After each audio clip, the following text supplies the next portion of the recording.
Data এন্ট্রির 22তম ব্যাচের student. জি আমার হচ্ছে এখানে আপনাদের সাথে ডাটা এন্ট্রিতে আমার শুরু।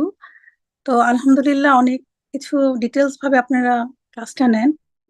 আর সপ্তাহে 3 দিন হওয়াতে মানে ক্লাসগুলো অত বেশি লেন্দি হয় না, 1 ঘন্টা করে হওয়াতে একটু ভালো হয়। কিন্তু আমার একটু ব্যর্থতা যে আমি একটু সময় কম দিতে পারছি, দুটা ছোট বাচ্চা আছে তো।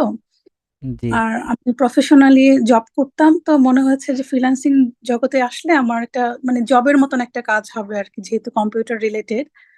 তো এমনি আলহামদুলিল্লাহ যে ভিডিও দেখে যতটুকু বুঝতে পারছি, অনেক অনেক বেশি আপনার মানে আপনার অনেক কিছু মানে খুব মানে ডিটেলস বোঝানো হয়, এই জিনিসটা খুব ভালো লেগেছে আপনাদের ক্লাস জি জি থেকে। তো অনেক ডাটা এন্ট্রি details আমরা শিখতে ডাটা এন্ট্রি পেরেছি। কোর্সের আমাদের এই যে রিসেন্টলি আমরা কিছু লাইভ প্রজেক্টের মতো আপনাদের প্র্যাকটিস করার জন্য দিয়েছি। তো এইভাবে আমরা জি অনেকগুলো প্রজেক্ট আপনাদের দেবো। তো এই যে এই লাইভ প্রজেক্ট আকারে আপনাদের প্র্যাকটিস করার যে পদ্ধতি, এটা কেমন আপনার জীবনকে ধরেন অনুপ্রাণিত করছে কিনা?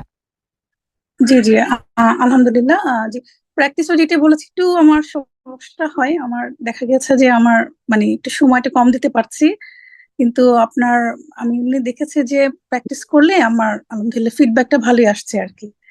আর প্রজেক্ট গুলো মানে করলে কিন্তু আমার মানে দক্ষতাটা বাড়ে, এটা আমার কাছে খুব ভালো লেগেছে। বিভিন্ন রকমের প্রজেক্ট গুলো করার মাধ্যমে দক্ষতা গুলো বাড়ছে, স্কিল গুলো ডেভেলপ হচ্ছে। এবং আপনাদের হেল্পের জন্য এই প্রজেক্ট, ডিফারেন্ট ডিফারেন্ট প্রজেক্ট করে আমাদের